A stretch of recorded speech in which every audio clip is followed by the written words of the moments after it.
Assalamualaikum, salam sejahtera dan selamat kembali ke channel Abang. Jadi hari ni ada yang request ke Abang ceritakan kisah Raja Bersiung. Tapi kalau kisah yang kita baca dekat internet tu dulu memang kisah yang biasa yang memang selalu kita dengar. Dia minum darah, lepas tu dia jadi ada taring, bunuh orang, lepas tu akhirnya dia mati, dia hilang. Macam tu je lah kan. Tapi yang bestnya kali ni, ada orang bagi abang email, dia kata dia dapat cerita ni daripada arwah atuk dia. Dia kata arwah atuk dia adalah memang penduduk asal dekat Baling, Kedah. Jadi dia memang susu galuh keturunan dia ni sebenarnya ada kaitan dengan Raja Bersiung. Dia kata dia punya orang-orang istana waktu Raja Bersiung tu memerintah. Jadi yang abang dapat pada hari ini adalah kisah lain sikit, dia tak ada lain banyak, lain sikit daripada kisah Raja Bersiung kita tahu. Jadi kalau korang nak tahu cerita pada mula sampai habis, tonton video abang, nanti abang akan ceritakan.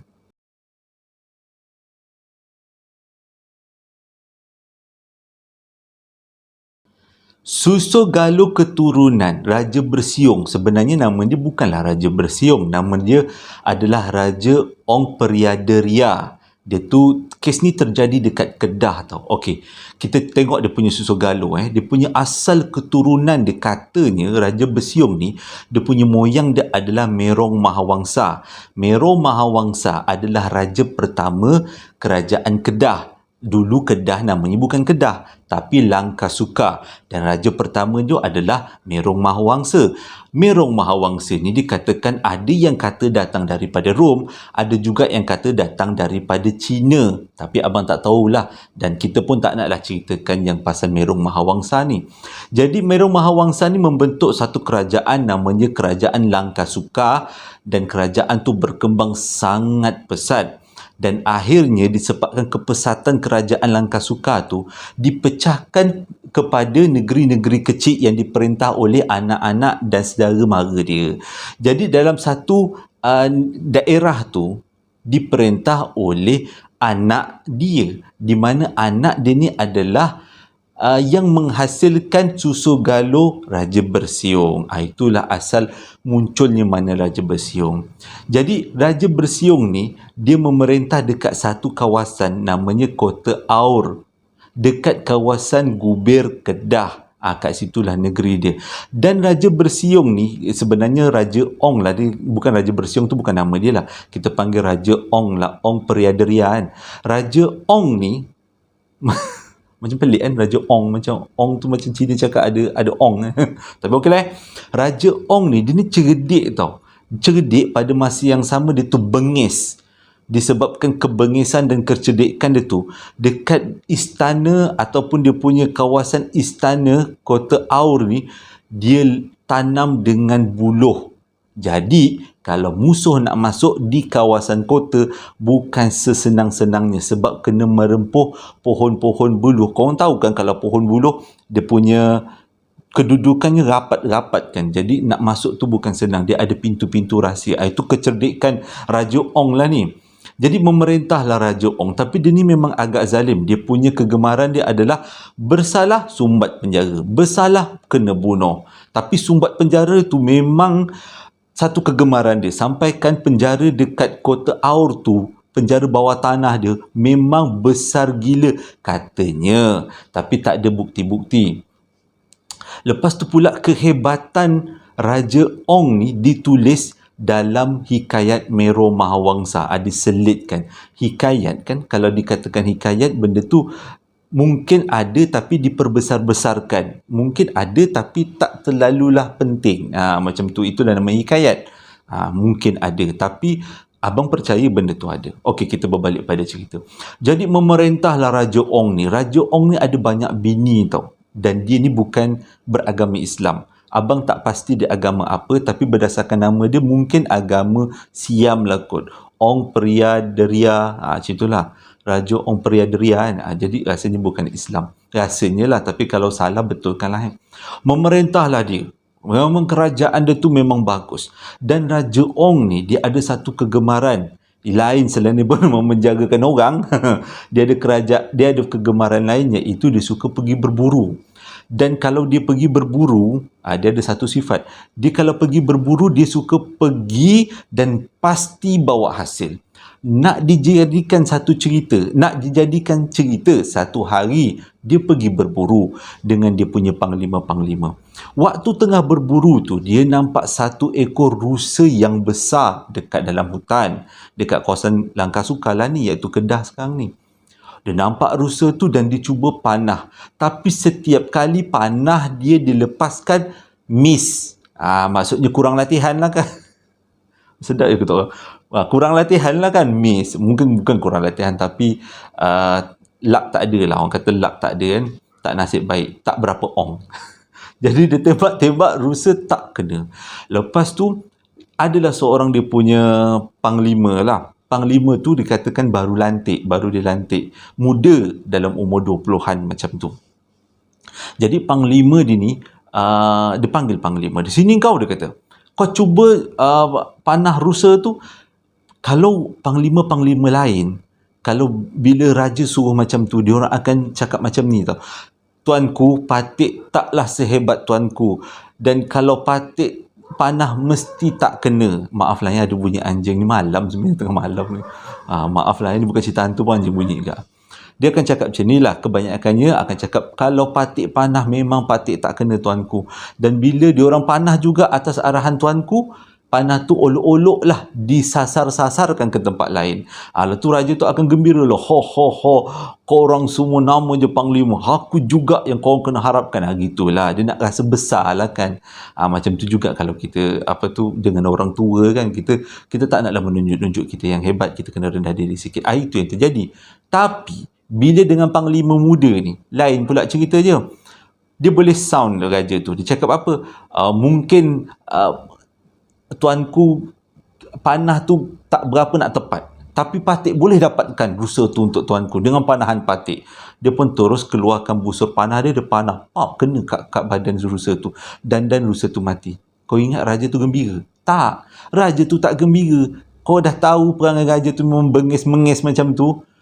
Bila dia tengok panglima dia berjaya tembak rusa tu, dia kata, pergi ambil rusa tu, aku nak tengok betul ke kau panah. Betul tuanku, saya yang panah, dia kata. Panglima muda tu cakap dah. Dia pun pergi dengan beberapa orang ambil rusa tu, bawa balik. Memang betul. Korang tahu apa yang terjadi? Time-time tu juga belasahnya orang tu putus kepala, mati kat situ. Itu yang diceritakan kat abang lah. Ini tak ada dalam buku Merong Mahawangsa tau. Ini memang mulut ke mulut lah ceritanya. Jadi dah terpancung orang kat situ. Tahulah pada hari tu Raja Ong, abang nak cakap Sultan, sorry Raja Ong ni memang mood tak baik. Mood swing habis. Memang swing. Jadi pada hari tu diorang balik daripada berburu awal. Selalunya akan balik petang. Iaitu daripada pergi keluar pagi, balik petang. Kali ni balik tengah hari. Jadi bila dia balik awal tu, orang-orang kat istana ni tak prepare tau masakan untuk raja. Sebab selalunya daripada muda remaja, Raja Ong ni kalau balik, mesti balik petang. Tiba-tiba tengah hari balik. Menggagau lah dapur istana tu nak siapkan masakan. Capai apa yang ada. Kat sinilah mulanya cerita. Capai apa yang ada, masaklah. Dan waktu tengah masak tu, salah seorang daripada dayang terhiris tangannya sebab nak cepat sangat. Dan tangan tu bukan terhiris sikit, dikatakan terhiris agak banyak. Sampaikan darahnya menitis-nitis dekat dalam mangkuk sayur masak air. Sayur bening, kita panggil bening ataupun sayur masak air. Kalau tak silap abang, sayur daun keladi macam tu lah. Jadi bernitis-nitis lah. Tapi disebabkan titisan tu cepat berhenti dan masakan tu agak banyak, nak dimasak bersama dalam kawah besar kan. Jadi titisan tu tak berapa nak perasan sangat lah.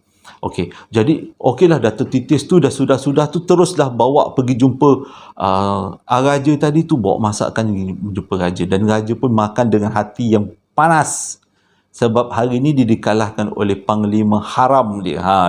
Macam tu lah. Abang lakonkan semula lah kan. Abang pun tak tahulah, macam tu lah ceritanya. Jadi, bila dah balik tu, dah makan. Waktu dia tengah makan tu, dia rasa macam kenapa hari ni makanan sedap lain daripada yang lain. Okey, dah habis-habis makan tu dia panggil, dia tanyalah dengan orang-orang yang in charge kat bahagian dapur lah, siapa yang masakkan sup sayur ni ataupun sayur masak air ni. Dia kata ada seorang dayang, ada seorang dayang sup masak air. Lepas tu dia panggil dayang tu, dia panggil lah pembantu tukang masak istana tu. Ada ramai ikut tukang masak istana. Lepas tu dia tanya, apa yang kau letak dalam masakan aku? Mula-mula si dayang ni macam cari alasan, tak letak apalah, garam terlebih lah, sajalah letak baca mentera kau. Last bila raja nampak tangannya berbalut, dia tanya, kenapa tangan kau berbalut? Lepas tu akhirnya terpaksalah si dayang tu beritahu yang rupanya waktu dia masak, dia tertitiskan beberapa titisan darah yang agak banyak dalam sup tu. Lepas tu raja cakap, okay, not bad. Jadi next time aku nak kau masukkan darah. Okay. Esoknya, bukan esoknya lah, paginya lah, esok lah juga.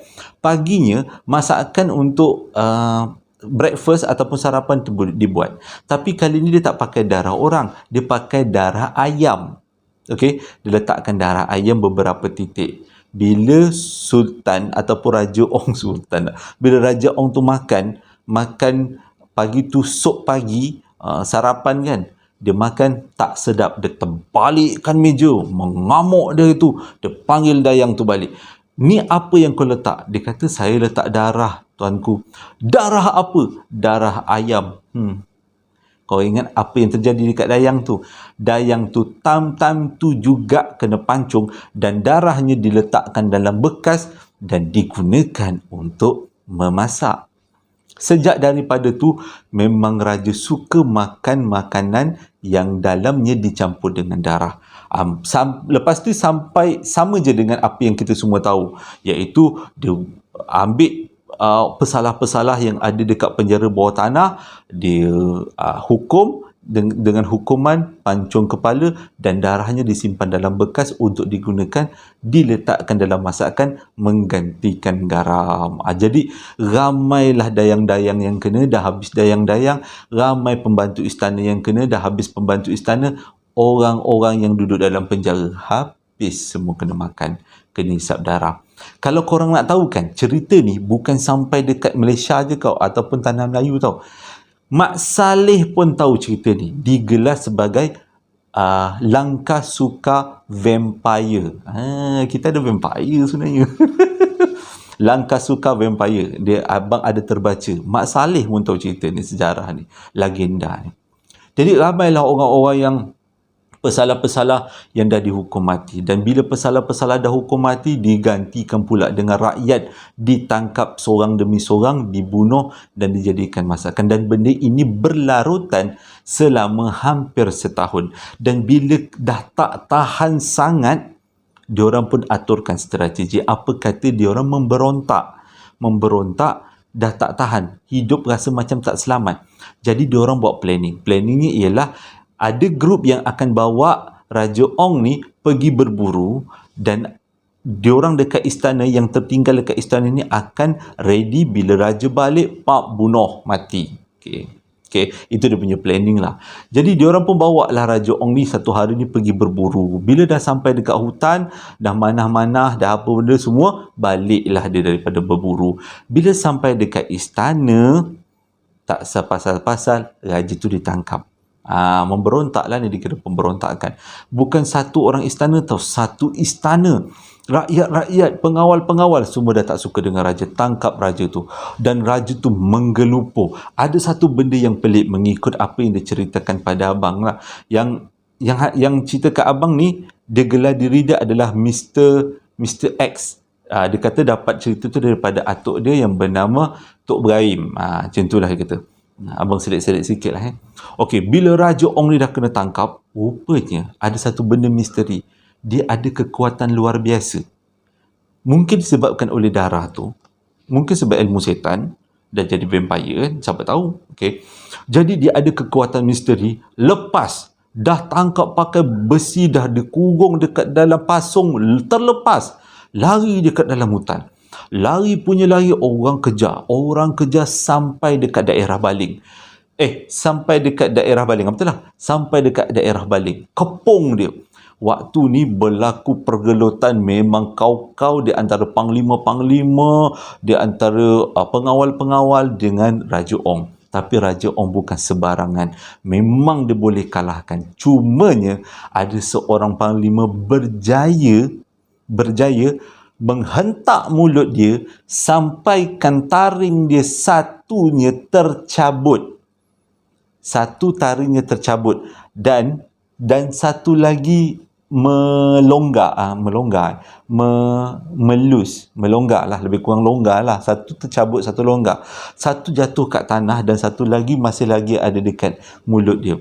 Dan Raja Ong pun cabut yang longgar tu, baling ke tempat lain. Jadi kawasan tu dipanggil adalah kawasan baling, di mana tempat tu lokasinya Raja Ong punya taring satu tercabut dan satu dibaling. Dan dikatakan yang dibaling tu, taring tu sampai dekat satu tempat namanya Siung. Macam tu. Tapi dalam cerita yang abang dapat, dia tak nyatakan yang Siung tu. Dia cuba cakap tempat tu namanya baling sebab Raja Ong kat situ bergelut dengan pengawal-pengawal dia, dengan panglima dia, dan dia kat situ hampir kalah. Dan bila dua-dua taring dia tercabut, barulah dia sedar kekuatan dia hilang. Time tu juga tak ada kekuatan. Dan bila dia sedar kekuatan dia tak ada, dia lari. Dan katanya dia lari sampai ke Siam. Jauh kan?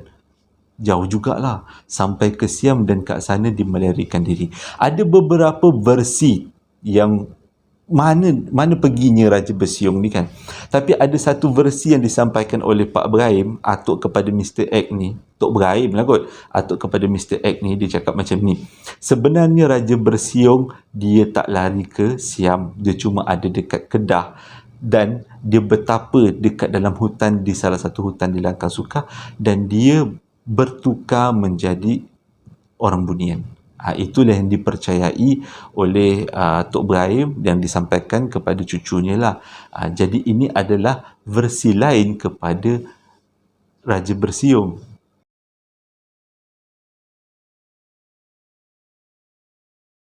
Terima kasih dah menonton video abang daripada mula sampai habis tentang sejarah, bukan sejarah lah, legenda Raja Bersiung. Menarik juga, abang dapat email tu tentang Raja Bersiung kan, menarik. Sebabnya yang selalu abang tahu kan Raja Bersiung kan, yang kita semua tahu lah kan, yang dia ambil darah macam tu. Tapi ini ada versi lain daripada Raja Bersiung. Menarik juga. Boleh juga korang pasang benda ni. Ni dengar ni anak-anak ni, pakcik ni nak dengar, nak cerita pasal Raja Bersiung, vampire orang Melayu yang hidup pada zaman dulu. Terima kasih lah sebab dah menonton video abang daripada mula sampai habis. Cuma sebelum abang tamat, abang nak kita semua berdoa supaya COVID hilang daripada Malaysia, hilang daripada dunia. Minta Allah Ta'ala ataupun mengangkatlah COVID ni. Dah penat lah tengok banyak sangat meninggal. Kawan-kawan abang dah ramai meninggal sebab COVID. Abang rasa penat. Abang rasa macam, tolonglah ya Allah, cepatlah kembali kepada biasa. Hilangkan COVID ni. Tak nak lagi ada yang meninggal kan. Okey, hingga berjumpa lagi dalam posting emosi pula ujung-ujung ni. Hingga berjumpa lagi dalam posting abang yang akan datang. Assalamualaikum warahmatullahi wabarakatuh.